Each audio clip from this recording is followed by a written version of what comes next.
This video is brought to you by AKSIAS. Welcome to AKS. మనం ఈరోజు ఇక్కడ ఉండేటటువంటి 12th NCERT అయినటువంటి మ్యాక్రో ఎకానమీ అనేటటువంటి ఈ యొక్క సబ్జెక్ట్ని మనం ఈరోజు తెలుసుకోవడం జరుగుతుంది.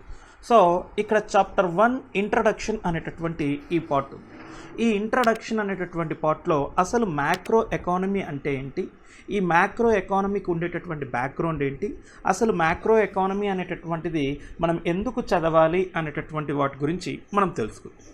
సో ఫస్ట్ ఆఫ్ ఆల్ మనం అసలు మ్యాక్రో ఎకానమీ అనేటటువంటిది చూద్దాం. ఇక్కడ ఎకానమీ అనేటటువంటి ఈ సబ్జెక్ట్ని టోటల్గా 2 పార్ట్స్గా చేస్తాం. ఈ టోటల్ 2 పార్ట్స్లో ఫస్ట్ వన్ మనం ఏమంటామో అని అంటే మైక్రో ఎకానమీ అని అంటాం, సెకండ్ వన్ మ్యాక్రో ఎకానమీ అనేటటువంటిది అంటాం. తెలుగులో చెప్పాలి అని అంటే మైక్రో ఎకానమీ అనేటటువంటిది సూక్ష్మ అర్థశాస్త్రము అని అంటాం, మ్యాక్రో ఎకానమీ అని అంటే స్థూల అర్థశాస్త్రం అనేటటువంటి కాన్సెప్ట్ చెప్తారు. So micro economy and macro economy ఈ రెండిటికి ఉండేటటువంటి డిఫరెన్సెస్ ఏంటో మనం తెలుసుకుందాం. మైక్రో ఎకానమీ అని అంటే ఇక్కడ సప్లై, డిమాండ్, కన్జ్యూమరు, తర్వాత రేట్లు పెరిగేటటువంటి విధానం, అంటే ఒక్కొక్క కాన్సెప్ట్ గురించి ఎక్స్ప్లెయిన్ చేసేటటువంటి సబ్జెక్ట్ని మనము సూక్ష్మ అర్థశాస్త్రం అంటాం. స్థూల అర్థశాస్త్రం మ్యాక్రో ఎకానమీ అని అంటే ఒక బ్రాడ్ వ్యూలో, అంటే ఒక మొత్తం వ్యూలో ఇక్కడ వివరించేటటువంటిది నిరుద్యోగ సమస్య అని, తర్వాత బ్యాంకింగ్ రంగము అనేటటువంటిది, తర్వాత నెక్స్ట్ ఇక్కడ వచ్చేటటువంటి పేదరికం అనేటటువంటిది, తర్వాత నెక్స్ట్ ఇక్కడ వచ్చేటటువంటి ఈ యొక్క ద్రవ్యోల్బణం అనేటటువంటి కాన్సెప్ట్లు, తర్వాత నెక్స్ట్ ఇక్కడ వచ్చేటటువంటి ఈ యొక్క ఆర్థిక సమస్యలు, ఫిజికల్ పాలసీ, బడ్జెట్ పాలసీస్ని, వీటన్నింటినీ మనం మ్యాక్రో ఎకానమీ అంటాం. అంటే ఒక ఓవర్ వ్యూలో, అంటే ఒక కొన్ని రకాలైనటువంటి సమస్య గురించి పెద్దగా విశ్లేషణాత్మకంగా ఇక్కడ చర్చించేటటువంటి అర్థశాస్త్రాన్ని మనం మ్యాక్రో ఎకానమీ అంటాం. సూక్ష్మ అర్థశాస్త్రం అంటే దీనికి పరిమితులు ఉంటాయి. కేవలం ఇక్కడ డిమాండ్ వరకు మాత్రమే, కేవలం ఇక్కడ సప్లై వరకు మాత్రమే, ఒక కన్జ్యూమర్ యొక్క బిహేవియర్ గురించి మాత్రమే ఇక్కడ ఎక్స్ప్లెయిన్ చేయడం జరుగుతుంది. సో ఇది మైక్రో ఎకానమీ అంటారు. అదే మ్యాక్రో ఎకానమీ అని అంటే ఒక కంట్రీకి ఓవర్ వ్యూకి ఉండేటటువంటి విధంగా ఈ మ్యాక్రో ఎకానమీ చెప్పడం జరుగుతుంది. అంటే ఇప్పుడు ఫర్ ఎగ్జాంపుల్ ఒక హోటల్ అనేటటువంటిది ఇక్కడ మనం ఇక్కడ ఎగ్జాంపుల్గా తీసుకుందాము అని అనుకుందాం. ఈ హోటల్ అనేటటువంటిది ఇక్కడ మనం ఎగ్జాంపుల్గా తీసుకుంటే ఈ హోటల్లో ఒక కస్టమర్ ఇక్కడికి వచ్చేసి మనకు ఒక ప్లేట్ ఇడ్లీ ఇక్కడ ఆర్డర్ ఇచ్చాడు అని అనుకుందాం. ఆ కస్టమర్ ఎందుకు ఇతను ఇడ్లీ మాత్రమే ఆర్డర్ ఇచ్చాడు, అతడికి ఏమన్నా ఆరోగ్యపరమైనటువంటి సమస్యలు ఉన్నాయా, లేకపోతే ఈ హోటల్లో ఇడ్లీ అనేటటువంటిది బాగుంటుందా, లేకపోతే అతడు చట్నీ అంటే ఇష్టపడుతున్నాడా అనేటటువంటి ఈ కస్టమర్ యొక్క బిహేవియర్ గురించి అనాలిసిస్ చేసేటటువంటి శాస్త్రాన్ని మనం ఏమంటాము అని అంటే మైక్రో ఎకానమీ అని అంటాం. అదే ఇదే హోటల్ ఎగ్జాంపుల్కి మనం మ్యాక్రో ఎకానమీ అనేటటువంటి దాన్ని మనం ఇక్కడ కన్సిడర్ చేద్దాం. అదే ఇక్కడ మ్యాక్రో ఎకానమీ అనేటటువంటిది ఇక్కడ చూసాము అని అంటే ఆ హోటల్ యొక్క మొత్తం రెవెన్యూ ఎంత, ఆ హోటల్లో ఎన్ని ప్లేట్ల ఇడ్లీలు వెళ్ళిపోతున్నాయి, ఆ హోటల్కి చపాతీలు ఎన్ని ఇక్కడ వీళ్ళు తయారు చేస్తున్నారు, ఆ హోటల్కి మొత్తం వచ్చేటటువంటి కస్టమర్స్ ఎంత, ఆ హోటల్ యొక్క రెవెన్యూ ఎంత, ఆ హోటల్కి వచ్చేటటువంటి మొత్తం కస్టమర్ల సంఖ్య వేరే హోటల్స్తో కంపారిజన్ చేసుకుంటే ఇది ఎక్కువ ఉందా తక్కువ ఉందా, అంటే ఆ హోటల్లో ఉండేటటువంటి అన్ని అంశాల గురించి వివరించేటటువంటి శాస్త్రాన్ని మనం ఏమని చెప్తామంటే మ్యాక్రో ఎకానమీ అని అంటాము. అంటే మైక్రో ఎకానమీ అనేటటువంటిది ఇక్కడ కేవలం ఒక కాన్సెప్ట్, ఒక కన్జ్యూమర్ యొక్క బిహేవియర్ గురించి, ఒక పరిమితులు ఉండేటటువంటి వాటి గురించి చెప్తుంది. అదే మ్యాక్రో ఎకానమీ అంటే మైక్రో ఎకానమీలో వచ్చేటటువంటి అన్ని అంశాలకు సంబంధించినటువంటివి అన్నీ ఒక చోట కలవాలి. అంటే ఇప్పుడు ఫర్ ఎగ్జాంపుల్ ఇక్కడ ఒక 3 చార్ట్స్ ఒక 3 సర్కిల్స్ తీసుకున్నాం. ఈ 3 సర్కిల్స్ని మనం ఇక్కడ ఇలా క్లబ్ చేసాము అని అనుకుంటే అంటే ఈ యొక్క సర్కిల్ నుంచి కొంతమంది వస్తారు, ఈ యొక్క సర్కిల్ నుంచి కొంతమంది వస్తారు, ఈ యొక్క సర్కిల్ నుంచి కొంతమంది వస్తారు. ఇక్కడ ట్రయాంగిల్లో ఇక్కడ అందరూ కూడా 3 సర్కిల్ నుంచి వచ్చినటువంటి వాళ్ళు ఇక్కడ మీకు ఉండడం జరుగుతుంది. అంటే ఆ ఇండివిజువల్గా ఉండేటటువంటి వాళ్ళ అన్ని యొక్క ఆర్థిక విషయాల గురించి చెప్పేటటువంటి వాటిని మనం ఏమని చెప్తామంటే మ్యాక్రో ఎకానమీ అంటాం. ఇప్పుడు ఫర్ ఎగ్జాంపుల్ మీ యొక్క ఫ్యామిలీ యొక్క ఇన్కమ్ గురించి మాత్రమే, మీ యొక్క ఫాదర్ యొక్క ఇన్కమ్ గురించి మాత్రమే అక్కడ ఎక్స్ప్లెయిన్ చేసేది మైక్రో ఎకానమీ. అదే ఒక దేశ ఆర్థిక వ్యవస్థ గురించి, ఒక రాష్ట్ర ఆర్థిక వ్యవస్థ గురించి, ఒక దేశ బడ్జెట్ గురించి, ఒక రాష్ట్ర బడ్జెట్ గురించి మీకు ఎక్స్ప్లెయిన్ చేసేటటువంటిది ఏంటి అంటే మ్యాక్రో ఎకానమీ అనేటటువంటి ఈ కాన్సెప్ట్ మీకు ఇక్కడికి రావడం జరుగుతుంది. సో ఈ మ్యాక్రో ఎకానమీ అనేటటువంటి ఈ కాన్సెప్ట్ని మనం ఇక్కడ తీసుకున్నామంటే సింపుల్ టర్మినాలజీతో నేను ఒకే ఒక కాన్సెప్ట్ చెప్తాను చూడండి మీకు మ్యాక్రో ఎకానమీ అనేటటువంటిది. సో ఫస్ట్ వన్ ఏంటి అని అంటే ఇక్కడ ఉండేటటువంటి బాయ్ అనేటటువంటి వాటిని మనం మైక్రో ఎకానమిక్గా ఎగ్జాంపుల్ తీసుకుందాం. ఇక్కడ ప్లే బాయ్ అనేటటువంటి వాటిని మనం ఇక్కడ ఉండేటటువంటి మ్యాక్రో ఎకానమిక్కి ఎగ్జాంపుల్గా తీసుకుందాం. బాయ్ అంటే ఒకరే ఒకరు కదండి గర్ల్ ఫ్రెండ్ ఉండేది, అదే ప్లే బాయ్ కంటికిన నంబర్ ఆఫ్ గర్ల్ ఫ్రెండ్స్ ఇక్కడ మీకు రావడం జరుగుతుంది. That is known as macro economy. ఇది సింపుల్గా మనం గుర్తుపెట్టుకునేటటువంటి విధానంగా మనం ఇక్కడ చెప్పడం జరుగుతుంది. సో ఇటువంటి ఈ అంశాలు ఈజీగా గుర్తు ఉండడం జరుగుతుంది. సో ఇక్కడ మనకు కొన్ని అంశాలకి సంబంధించి మనం ఇక్కడ చెప్పుకోవడం జరిగింది. సో ఇప్పుడు మ్యాక్రో ఎకానమీ అనేటటువంటి దానికి ఒక సింపుల్గా మనం ఎగ్జాంపుల్ కూడా ఇవ్వడం జరిగింది. ఈ మ్యాక్రో ఎకానమీ అనేటటువంటి కాన్సెప్ట్ని ఫస్ట్ ఇక్కడ తీసుకొచ్చినటువంటి పర్సన్ ఎవరు అని అంటే ఆడమ్ స్మిత్ అనేటటువంటి ఈ పర్సన్ని మనం ఇక్కడ తీసుకొని రావడం జరుగుతుంది. ఈ ఆడమ్ స్మిత్ అనేటటువంటి ఈ పర్సన్ ఏంటి అని అంటే మనం ఇక్కడ ఉండేటటువంటి ఎకానమీ అనేటటువంటి కాన్సెప్ట్కి ఫాదర్ ఆఫ్ ఎకానమీగా ఆడమ్ స్మిత్ అనేటటువంటి ఈ పర్సన్ని మనం ఇక్కడ చెప్పడం జరుగుతుంది. ఈ ఆడమ్ స్మిత్ అనేటటువంటి పర్సన్ ఇక్కడ ఉండేటటువంటి ఒక బుక్ కూడా రాయడం జరిగింది. That is the most important. That one is known as the wealth of nations అనేటటువంటి ఒక బుక్ను కూడా ఈ ఆడమ్ స్మిత్ అనేటటువంటి రాయడం జరిగింది. బేసిక్గా ఇక్కడ ఉండేటటువంటి మ్యాక్రో ఎకానమీ అనేటటువంటి ఈ కాన్సెప్ట్ని ఇక్కడ ఏం చేశారు అని అంటే ఫస్ట్ దీన్ని పొలిటికల్ ఎకానమిక్గా చెప్పడం జరిగింది.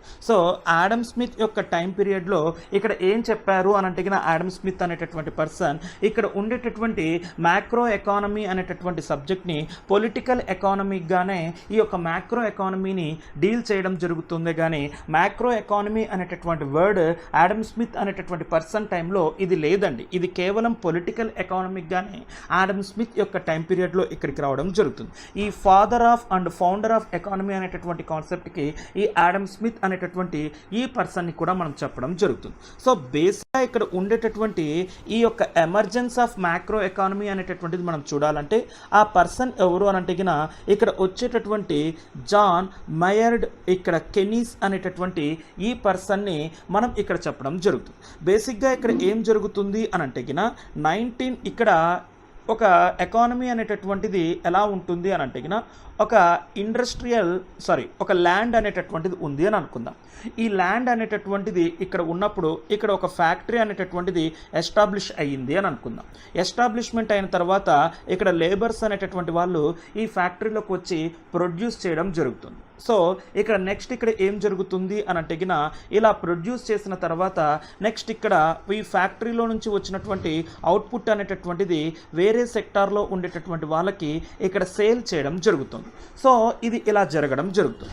ఒకసారి ఇక్కడ ఏమైందంటే 1929 అనేటటువంటి ఇయర్స్లో 1929 టు 1933 అనేటటువంటి ఈ పీరియడ్లో అమెరికాలో లేబర్ ఫోర్స్ అనేటటువంటి వాళ్ళు ఎక్స్ట్రీమ్ లెవెల్కి పెరిగిపోవడం జరిగింది.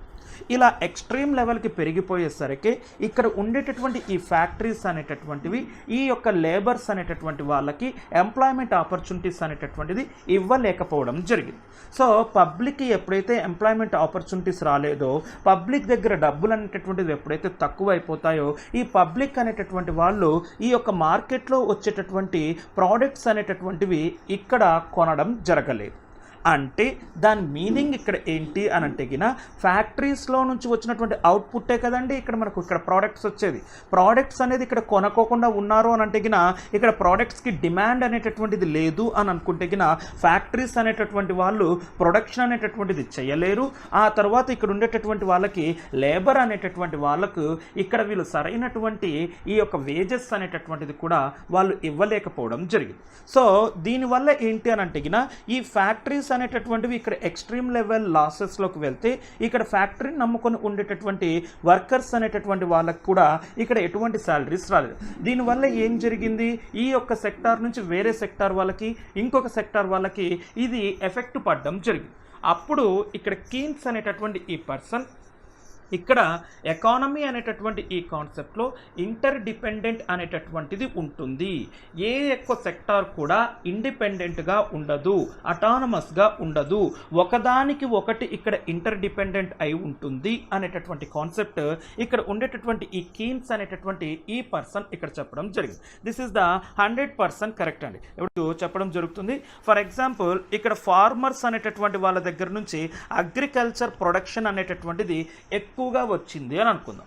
అగ్రికల్చర్లో ఏదైతే ప్రొడక్షన్ వస్తుందో ఇండస్ట్రీస్ అనేటటువంటి వాళ్ళకి ఇది రా మెటీరియల్గా మారుతుంది. అంటే అక్కడ ఉన్నటువంటి ఇండస్ట్రీస్ అన్నీ కూడా ఫుడ్ ప్రాసెసింగ్ ఇండస్ట్రీస్ అనుకుందాం. సో ఇక్కడ ఇండస్ట్రీస్కి రావడం జరుగుతుంది. ఇండస్ట్రీస్కి ఎప్పుడైతే రా మెటీరియల్స్ అవైలబిలిటీ బాగా పెరిగింది అని అనుకుంటే గిన ఆ ఇండస్ట్రీస్ అనేటటువంటి వాళ్ళు అవుట్పుట్ అనేటటువంటిది ఇక్కడ ఒక్కసారిగా పెంచడం జరుగుతుంది. అవుట్పుట్ అనేటటువంటిది ఇక్కడ ఎప్పుడైతే ఇక్కడ పెరగడం జరిగిందో ఇక్కడ చాలామందికి ఇక్కడ ఎంప్లాయ్మెంట్ క్రియేట్ అవ్వడం జరుగుతుంది. ఎంప్లాయ్మెంట్ ఎప్పుడైతే క్రియేట్ అయిపోతుందో పబ్లిక్ అందరికీ కూడా చేతిలోకి డబ్బులు రావడం జరుగుతుంది. సో ఎప్పుడైతే పబ్లిక్ చేతిలోకి డబ్బులు వస్తాయో వాళ్ళు వేరే ప్రోడక్ట్స్ కొనడానికి ఎక్స్పెండిచర్ చేయడం జరుగుతుంది. అంటే ఇక్కడ పబ్లిక్ చేతిలోకి డబ్బులు వచ్చినాయంటే మార్కెట్లో ఏమైనా కొనాలి అనేటటువంటి డిమాండ్ వస్తుంది. అక్కడ ఆ వస్తువులకి డిమాండ్ వచ్చింది అని అనుకుంటే కన్నా అక్కడ ఇండస్ట్రీస్ అంటే ఆ యొక్క వస్తువును తయారు చేసేటువంటి ఇండస్ట్రీస్ కూడా ప్రొడక్షన్ యాక్టివిటీస్లో పోవడం జరిగింది. అదేవిధంగా ఎకానమీ అనేటటువంటి కాన్సెప్ట్లో ఒక రంగం నుంచి ఇంకొక రంగంకి, ఇంకొక రంగం నుంచి ఇంకొక రంగంకి వెళ్ళడానికి ఒకదాని మీద ఒకటి డిపెండెంట్ అయి ఉన్నాయి. కాబట్టి వీటన్నింటినీ మనం మ్యాక్రో ఎకానమీగా చెప్తాము అనేటటువంటి కాన్సెప్ట్ ఇక్కడ చెప్పడం జరిగింది. సో ఇక్కడ ఉండేటటువంటి ఈ మ్యాక్రో ఎకానమీ అనేటటువంటిది ఇలా ఎమర్జ్ అవ్వడం. ఎగ్జాంపుల్ నేను ఇక్కడ ఒక ఎగ్జాంపుల్. సో ఇక్కడ మనం ఇక్కడ ఉండేటటువంటి content of present book of the macro economy అనేటటువంటి జరుగుతుంది. మై డియర్ ఫ్రెండ్, ఏదేని ఇక్కడ క్యాపిటలిస్టిక్ అనేటటువంటి ఒక ఎకానమీ అనేటటువంటిది ఉంటుంది. అంటే పెట్టుబడిధారిత ఆర్థిక వ్యవస్థ అనేటటువంటిది చెప్తాడు. ఈ క్యాపిటలిస్టిక్ ఎకానమీ అనేటటువంటిది ఎలా ఉంటుంది అని అంటే ఒక కంట్రీలో ఆ యొక్క ప్రజలకు కావాల్సినటువంటి వస్తువులు ఏవైతే ఉంటాయో ఆ వస్తువుల్ని సరఫరా చేసేటటువంటి ఒక సంస్థ కానీ ఇంకొక సంస్థ కానీ ఇంకొకరు కానీ రావడం జరుగుతుంది. సో ఫర్ ఎగ్జాంపుల్ ఎక్స్ అనేటటువంటి ఈ సంస్థ ఇక్కడ ఉంది అని అనుకుందాం. ఈ ఎక్స్ అనేటటువంటి సంస్థ ఇక్కడ ఏం చేస్తుంది అని అంటే వెంటనే ఇక్కడ ఉండేటటువంటి ఈ యొక్క కాన్సెప్ట్ అయినటువంటి ఒక ల్యాండ్ అనేటటువంటిది ఇక్కడ తీసుకోవడం జరుగుతుంది. ఆ ల్యాండ్ అనేటటువంటిది ఇక్కడ తీసుకొని ఇక్కడ ఇండస్ట్రీ అనేటటువంటిది డెవలప్మెంట్ చేసి ఇక్కడ ఉండేటటువంటి లేబర్ అనేటటువంటి ఈ సోర్సెస్ని యూజ్ చేసుకొని ప్రొడక్షన్ అనేటటువంటిది ఇక్కడికి రావడం జరుగుతుంది. ఇక్కడ ప్రొడక్షన్ అనేటటువంటిది వచ్చిన తర్వాత ఎక్స్ అనేటటువంటి ఇండస్ట్రీ అనేటటువంటి వాళ్ళు ఇక్కడ ఏం చేస్తారంటే ఆ ప్రోడక్ట్స్ని ఒక ప్లేస్లో ఇక్కడ అమ్మడం జరుగుతుంది. అమ్మిన తర్వాత యొక్క వచ్చినటువంటి మనీ ఇవన్నిటినీ వాళ్ళు యూజ్ చేసినందుకు సర్టన్ కైండ్ ఆఫ్ మనీ అనేటటువంటిది వాళ్ళకి ఇవ్వడం జరుగుతుంది. ఆ మనీ అనేటటువంటిది ఇచ్చేసిన తర్వాత ఏదైతే అతనికి మిగులుతుందో ఆ అమౌంటే ఇక్కడ ఎక్స్ అనేటటువంటి పర్సన్ గెయిన్ అవ్వడం జరుగుతుంది. సో మై డియర్ ఫ్రెండ్స్, నేను ఇక్కడ చెప్పినటువంటి ఈచ్ అండ్ ఎవ్రీ కాన్సెప్ట్లో ఎకనామికల్ టర్మినాలజీ అనేటటువంటిది ఉంటుంది. ఆ టర్మినాలజీ ఏంటో చూద్దాం. ఇప్పుడు ఎక్స్ అనేటటువంటి పర్సన్ ఇక్కడ ల్యాండ్ అనేటటువంటిది యూజ్ చేసినాడు. ఆ ల్యాండ్ అనేటటువంటిది యూజ్ చేసినందుకు ఇక్కడ పర్సన్ ఇక్కడ సేల్ చేసిన తర్వాత వచ్చినటువంటి అమౌంట్లో ఆ ల్యాండ్కి మనం చేసేటటువంటి పేమెంట్ని రెంట్ అనేటటువంటి కాన్సెప్ట్ చెప్తాం. ఇక్కడ లేబర్స్ అనేటటువంటి వాళ్ళకి ఇక్కడ శాలరీస్ ఇవ్వడము వాళ్ళని ఇవ్వడము జరుగుతుంది. ఇక్కడ వేజెస్ అనేటటువంటిది ఇవ్వడం జరుగుతుంది. శాలరీడ్ ఎంప్లాయీస్ అనేటటువంటిది ఇక్కడ చెప్పడం జరుగుతుంది. వీటన్నింటినీ జరగడానికి ఇతనికి కావాల్సినటువంటి కొద్దిగా ఇన్వెస్ట్మెంట్ అనేటటువంటిదో క్యాపిటల్ అనేటటువంటిదో కావాలి కదండి. ఆ ఇన్వెస్ట్మెంట్ అంటే మనీ. ఇవన్నీ ఇక్కడ ల్యాండ్లో ఇక్కడ ఫ్యాక్టరీని పెట్టడానికో లేబర్స్ని ఫస్ట్లో తీసుకుని రావడానికి కొద్దిగా ఖర్చు అవుతుంది. ఆ ఇన్వెస్ట్మెంట్ అనేటటువంటి దానికి మనం ఇచ్చేటటువంటి దాన్ని మనం రెంట్ అనేటటువంటి ఈ కాన్సెప్ట్ చెప్తాం. ఇక్కడ మొత్తం ఇక్కడ ఉండేటటువంటి ఇవన్నీ చేసిన తర్వాత అవుట్పుట్ అనేటటువంటిది ఇక్కడ ఏదైతే వస్తుందో ఆ అవుట్పుట్ అనేటటువంటిది ఇక్కడ వచ్చిన తర్వాత ఇది మార్కెట్లో సేల్ చేసినాము అని అంటే ఆ ఎక్స్ అనేటటువంటి కంపెనీకి ఇక్కడ రెవెన్యూ అనేటటువంటిది రావడం జరుగుతుంది. రెవెన్యూ అనేటటువంటిది వచ్చిన తర్వాత ఇక్కడ ల్యాండ్కి, లేబర్కి, ఇక్కడ ఉండేటటువంటి ఇండస్ట్రీస్కి ఇవన్నీ మనం పేమెంట్ చేసాం కదండి. ఆ పేమెంట్ ఈ రెవెన్యూ నుంచే ఇక్కడ ఇవ్వడం జరుగుతుంది.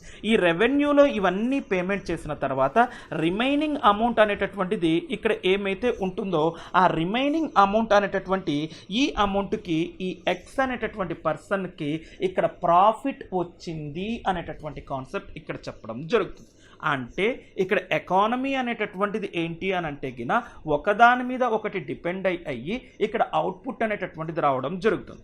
ఇవి క్యాపిటలిస్టిక్ అనేటటువంటిది ఇక్కడ చెప్పడం జరుగుతుంది. సో ఈ క్యాపిటలిస్టిక్ ఎకానమీ అనేటటువంటి ఈ కాన్సెప్ట్ ఉండేటటువంటి ఈ కాన్సెప్ట్ గురించి మనం ఇప్పుడు తెలుసుకోవడం. క్వాలిటీస్ ఏంటి అని అంటే ద ఫస్ట్ క్వాలిటీ ఏంటి అని అంటే ఈ entire capitalistic economy private persons యొక్క చేతుల్లో ఉంటుంది.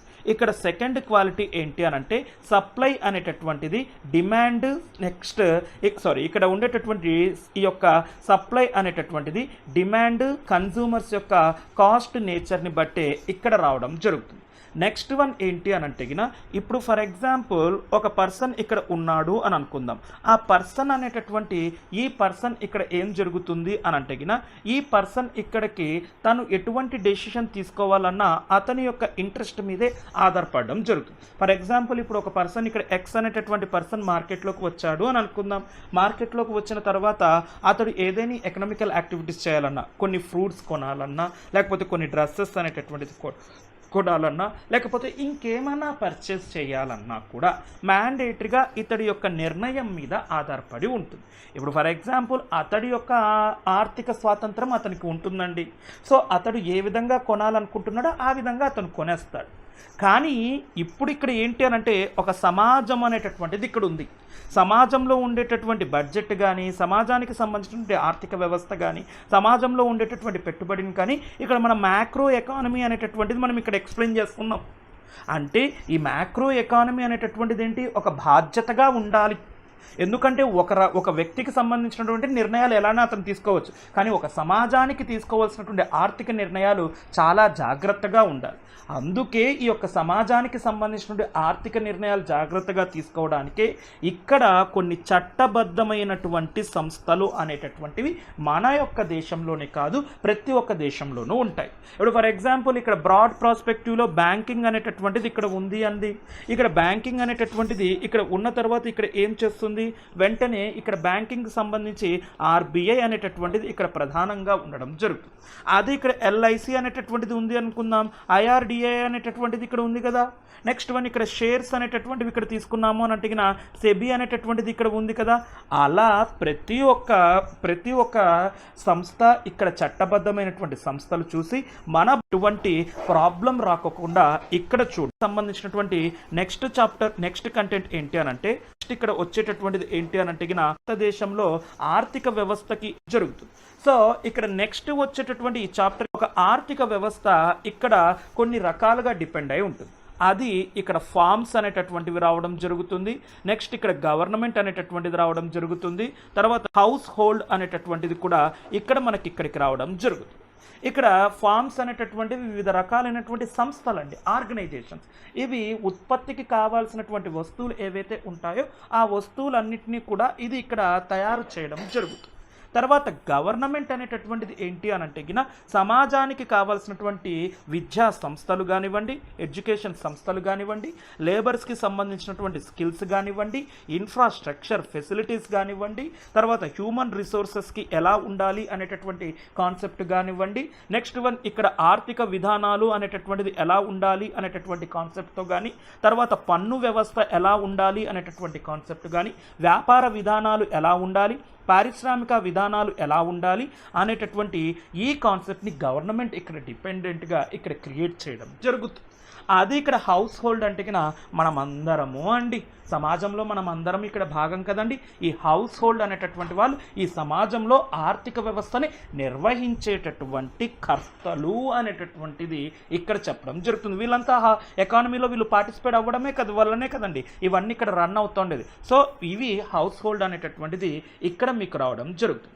నెక్స్ట్ వన్ ఇక్కడ ఎక్స్టర్నల్ సెక్టార్ అనేటటువంటిది కూడా రావడం జరుగుతుంది. ఎస్, ఆర్థిక వ్యవస్థ అనేటటువంటి దాంట్లో ఎక్స్టర్నల్ ఎక్స్టర్నల్ అనేటటువంటిది కూడా రావడం జరుగుతుంది. ఇప్పుడు ఆర్థిక వ్యవస్థ, ఇప్పుడు ఫర్ ఎగ్జాంపుల్ ఇండియా అనేటటువంటి ఈ కంట్రీని ఎలా తీసుకున్నామో అని అనుకుందాం. ఈ ఇండియా అనేటటువంటి ఈ కంట్రీ నుంచి ఒక వస్తువు ఇక్కడ తయారయ్యి వేరే దేశానికి వెళ్ళింది అని అంటే మనం వాటిని ఎక్స్పోర్ట్ కానీ ఎగుమతులు కానీ అని చెప్పడం జరుగుతుంది. వేరే దేశంలో తయారైనటువంటి వస్తువులు మన ఇండియాలోకి రావడం జరిగితే అంటే వాటిని మనం ఇంపోర్ట్స్ కానీ లేకపోతే దిగుమతులు అని కూడా చెప్పడం జరుగుతుంది. అదేవిధంగా మన భారతీయులు అనేటటువంటి వాళ్ళు వేరే దేశంలోకి వెళ్ళి పెట్టుబడులు పెట్టడం జరుగుతుంది. అదేవిధంగా ఇంకొక విషయం ఏమిటి అని అంటే గిన మన దేశంలోనే కాకుండా వేరే యొక్క అమెరికన్ అనేటటువంటి వేరే దేశీయులు కూడా మన దేశంలోకి వచ్చి ఇక్కడ పెట్టుబడులు పెట్టడం జరుగుతుంది. అంటే మన దేశంలోకి పెట్టుబడులు రావడాన్ని, ఎగుమతులు దిగుమతులు అవ్వడాన్ని, వేరే దేశంలోకి మన దేశీయులు వెళ్ళి ఇక్కడ పెట్టుబడులు పెట్టడాన్ని, వీటన్నింటినీ కూడా మనం ఎక్స్టర్నల్ సెక్టార్ అనేటటువంటి కాన్సెప్ట్ ఇక్కడ చెప్పడం జరుగుతుంది. సో ఇది మ్యాక్రో ఎకానమీ, ఎక్స్టర్నల్ సెక్టార్ అనేటటువంటిది. తర్వాత ఇక్కడ గవర్నమెంట్ చేసేటటువంటి రోల్ ఏంటి, క్యాపిటలిస్టిక్ ఎకానమీ అనేటటువంటిది ఎలా జరుగుతుంది, మైక్రో ఎకానమీ అనేటటువంటిది ఎలా జరుగుతుంది అనేటటువంటిది ఇప్పుడు మనం తెలుసుకోవడం జరిగింది. సో కమింగ్ డే ఇక్కడ సెషన్స్లో మ్యాక్రో ఎకానమీ అనేటటువంటి ఈ మ్యాక్రో ఎకానమీలో ఉండేటటువంటి కంటెంట్స్ అయినటువంటి నేషనల్ ఇన్కమ్ అనేటటువంటిది, మనీ అండ్ బ్యాంకింగ్ అనేటటువంటిది, ఫిజికల్ పాలసీ అనేటటువంటివి, ఈ విధమైనటువంటి ఈ యొక్క కాన్సెప్ట్ని అన్నిటినీ కూడా మనం ఈ యొక్క నెక్స్ట్ చాప్టర్స్లలో ఒక్కొక్క చాప్టర్ గురించి క్రిస్టల్ క్లియర్గా ఇక్కడ తెలుసుకోవడం జరుగుతుంది. Thank you.